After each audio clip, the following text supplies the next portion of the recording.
Hey, if you want to see some mad scientist type gold prospecting, hit that subscribe button. Blah, blah, blah. Hello and welcome back to the Flourgoldwizards channel. I'm Jason, a part-time gold prospector based in Wisconsin. And it's a little chilly outside. We had too much stuff to do this weekend to get out in the field. But I have a really exciting video in the garage. That's right, a garage video. I know some of you guys out there might think garage videos are boring, but wait till you see what we got going on today. Back in a bit. This is my VDR cleanup sluice I got from Infinity Prospecting. Now this baby works awesome on any size gold, flat, round, big, small, and anything in between. And I love using this thing, and if I could use it out on the beach, I would. It's extremely light, and it fits right in my backpack, and this technology works on beach gold. But I have this. This baby, as you can see, is quite a bit bigger than this one. I'm planning on using this at the beach. I can slide this bad boy right in my backpack, put it on a stand, and I have a 6-inch wide, 3 feet long, portable sluice that I can use anywhere. But my goal is to get it out on the beach. We're going to test out a little bit today on some beach sand that I got, well, from the beach. And here it is right here. And it's full of leaves and sticks, exactly the same way as it was when I shoveled it off the beach. And I use this stuff for my black poison paydirt, and it's full of garbage. So we're going to do a little bit of classifying so I can run it through my Coulter Young mining magnet right here. This baby is really something. You put the sand in here and it removes the magnetics and it splashes out the non-magnetics here, and all the magnetics go down this tube and into that deal there. At least that's my theory. That's what we're doing today. We're doing a little bit of experimenting, scientific style. Gonna have a couple of PBRs and have some fun. Let's get this baby set up, see what it looks like. And you're probably wondering why you'd want to run it through all that stuff just to put it on that there sluice. Well, one, it's fun. And two, this stuff is so full of magnetics, you don't want to have to run all that material over your sluice if you don't have to. Production is the key to beach mining, and all that material we don't have to run makes us run the good material much faster. Now, if you'll notice, I'll just jab my little Placer Tools magnet around in there, and it pulls out a big old burnt marshmallow looking pile of black sand in that little bit. So we're going to remove said black sand and see how much gold we can get out of this bucket of random black beach sand. First things first, the fridge of wonder. I got the heat up in this shop really high. You know, my delicious snacks in there. That's right. All right, now we'll begin. All right, first thing we're going to do is start classifying out some of this material, just like this here. And it's full of little tiny rocks and leaves and whatnots. So we'll get rid of those. We'll get a nice big pan of this stuff here. Then we'll run it through our Coulter Young black sand separator. This stuff does not take long at all. It's really, really dry. As you can see, there's some little beach pebbles in there. Hopefully no nuggets, but I have yet to see a nugget on the beach. All right, now this unit came with a number of different size funnels. Now that is to control the feed rate at which you're removing the magnetic black sand from the non-magnetic sands of any type. And here's a large one, and a medium one, and a small one, and a super small little blue one. Ain't that cute? So I think what we're gonna do is we'll drop this smallest one in there and see if that feed rate works on our sluice. All right, we've got our water on, and I just got to turn on our black sand separator. As you can see, there is some black sand in there left over from last time. I'm going to go ahead and turn this thing all the way up, 24.4, and we'll see what happens. Now I've got some of that material that we classified in this cup right here. Let me get my light and camera holder out of the way there. And we'll dump some in there. Just like that. And as you can see, it's going down quite slowly. And it is starting to come out of the tube right here. That is something. I always wanted to do this. Now, I wouldn't bring this out on the beach to do that by any means, but on a day like today when you're stuck in the yard, this is something fun to do. Now, if you're wondering why I have this piece of insulation in there, well, I'll tell you. You never want to run dry material over a cleanup sluice, or any sluice for that matter, because gold floats like you wouldn't believe it, especially this teeny weeny tiny small beach gold, or any flower gold for that matter. It'll float right off on you. And what this does is it forces the water and the material underneath it, and the gold will get stuffed down to the bottom of the mat and not float away. Now it very well could float away down here somewhere if you had some turbulence in the water, but I think we're going to be okay. I'll put a little bit of jet dry in here just to make sure. Where's my darn jet dry? Right here. Let's grab that. And we'll squirt a little bit right in there. Perfect. All right, let me throw a little bit more in there, and we'll determine if this is the proper speed for us. It is coming out of there mighty slow. Now, I would definitely run it on the beach much faster than this, just for production purposes. But the material is building up in here. Looks like quite well, and it is exchanging. Let me run a bunch more of this through there, and we'll take a look at it. So far, so good. All right, I think that feed rate might have been a little bit too slow, so I put a little bit bigger funnel in there. As you can see, the material is spinning around, going down into this tube, but it hasn't gotten quite enough yet to start spilling out. I can see it in there though. Eventually, it'll make its way down into this pan right here. So far, so good. Things are running well. I just got to get this baby fine-tuned in for efficiency. Let's go ahead and dump some more in there. See how it's coming out. See how it's laying down into the sluice. And I think we're doing quite well. Now I have this sluice set at 10 degrees. I may come up or down. It all depends upon this test right here. I'm going to run this whole thing, see if we can find any gold in our sluice right here, and we'll take a look at it. You're getting sleepy.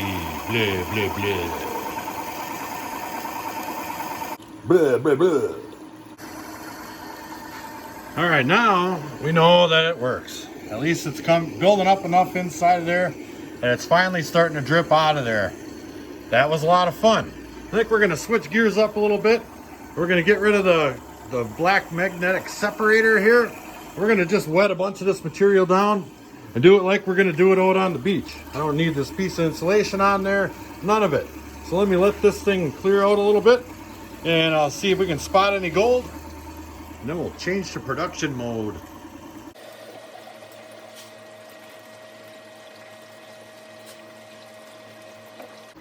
That's a pretty good amount of black sand out of that stuff, all magnetic material.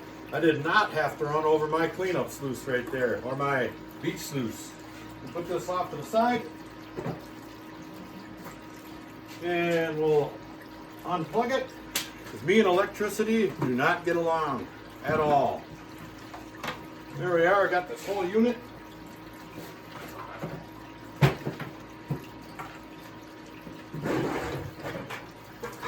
Just like that.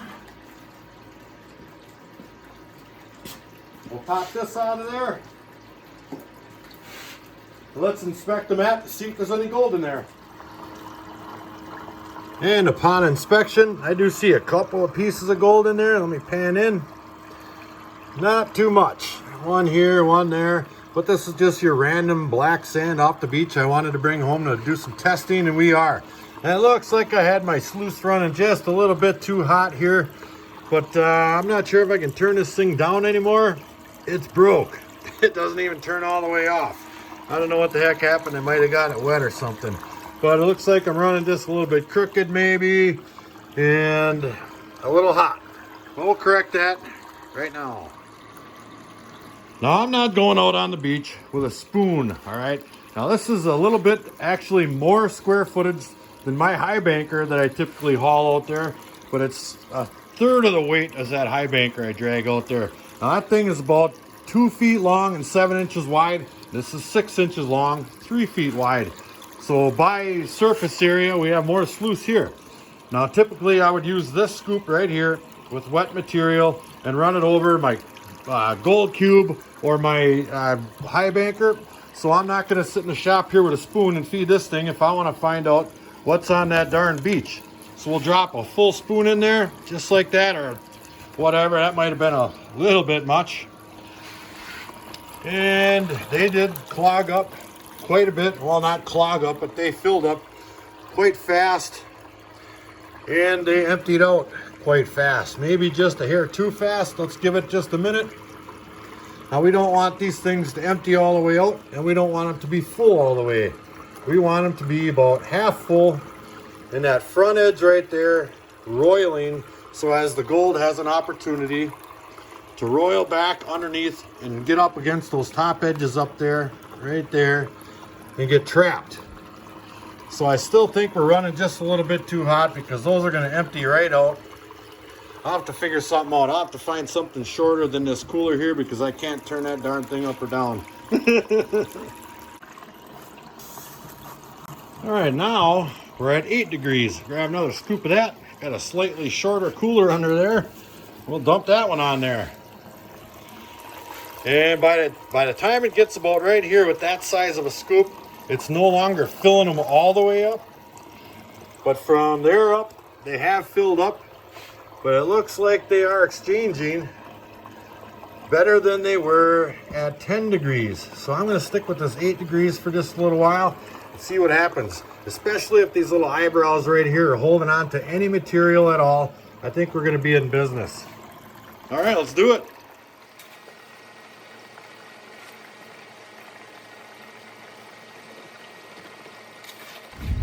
All right, let's see if 8 degrees worked any better than 10. Survey says definitely 100% better. That 10 degrees was just a little bit too much, at least for the water that I was forced to run through there at one time. We're probably running dang near 1,000 gallons over this 6-inch wide sluice an hour, and I think that's just a little bit too much for 10 degrees. But at 8 degrees, look at these riffles. Every one of them's holding on to about a half full riffle.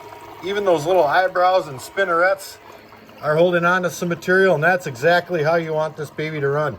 I guarantee 100% that this unit will catch gold out on the beach running at 8 degrees and that amount of water. Now, if I had my speed controller there working, I could run this thing at 12 degrees with a certain amount of water and have this thing run efficiently as well. And if, you know, you just got to play the cards you're dealt with. That was a ton of fun, but we hardly saw any gold at all. I wonder what would happen if we added a little bit. Here's some now. I have no idea how much gold that is, but let's dump it in there. Let's give her a little shake. Look at it floating in there. Look at how it floats on top of that water in that thing right there. I'm gonna have to add a little jet dry to that. Where'd that stuff go now? God darn it, back over here. And splash. There we go. That sank that gold instantly. Let's feed some of that on there and see what it looks like.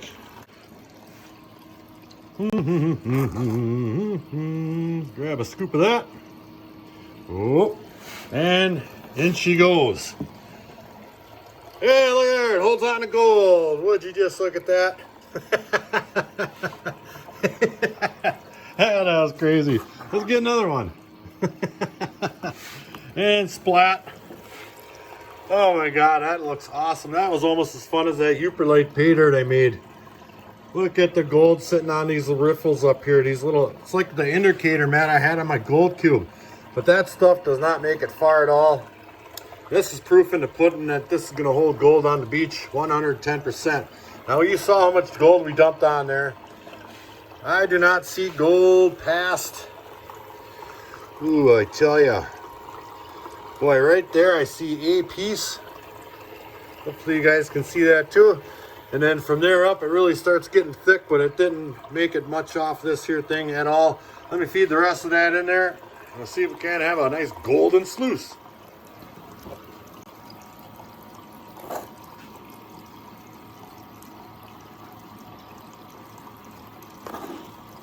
Oh yeah.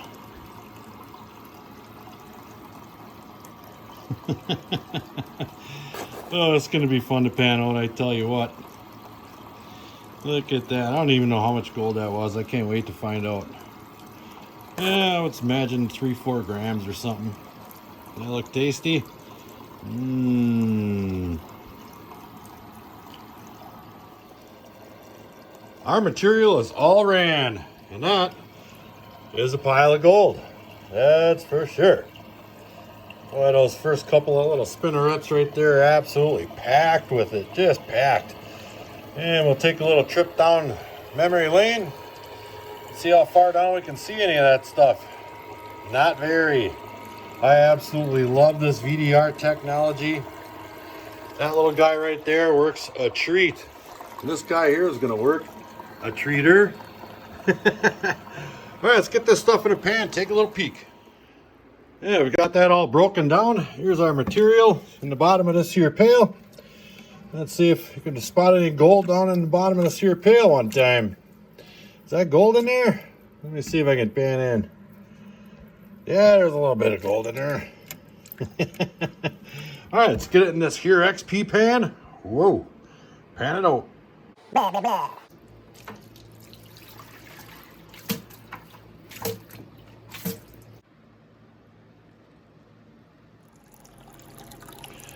All right, now I've got that material panned down to about this much right here. There's a mighty good pile of gold in there, but along with that comes some black sand. That's incredibly difficult to pan out. So I thought while we're in the shop playing around, why not fire up my Miller table? Now that's a Royal Manufacturing water table right there.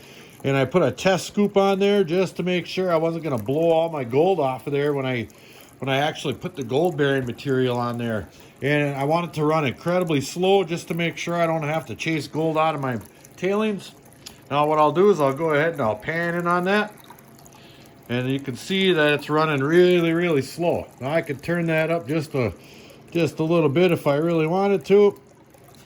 And here's my material. I'll dump a little bit on there and see what it looks like. Whoops. Now for this I use a pintail brush. I get it a little bit wet first. And I just scatter that stuff about just like that. And as you can see, the gold stays behind. I'll get up and close and personal on that. Let me get my camera off there. And you can see that I have it running really, really slow. I don't want to lose any of this gold. Just like that. So I'm going to take just a little bit of time and run through that because it's better than panning, at least today. Back in a bit. All right, here's our gold. We'll get her all tapped up into a nice thick line right there. We'll get that in a snuffer, dump it in our pan, get it on the furnace. Got it. All right, our gold's all nice and dried out. Let's give it a little swirl. All right, I got my scale right here. I'll get that baby cranked on. And we'll see how much gold we've been playing with today. All right, she's zeroed out. Let's do a little dumping. And we have, ooh-wee. Looks like 3.86 grams. Well, I said 3 or 4. We were close. That was a lot of fun. We dumped a whole bunch of gold and some equipment we were testing out, and that black sand separator shooting right into my new beach sluice worked flawlessly. That was a lot of fun. But I do believe all I need is a new speed controller, and that baby's going to pay off on the beach big time. It weighs nothing, and I can walk anywhere with that baby. Rigby too. And that's going to put a wrap on this highly scientific episode of In the Garage with Flourgoldwizards and Rigby, wherever the heck he is. So until the next episode, like, share, subscribe. Please do leave a comment. It helps build our channel. Flourgoldwizards out.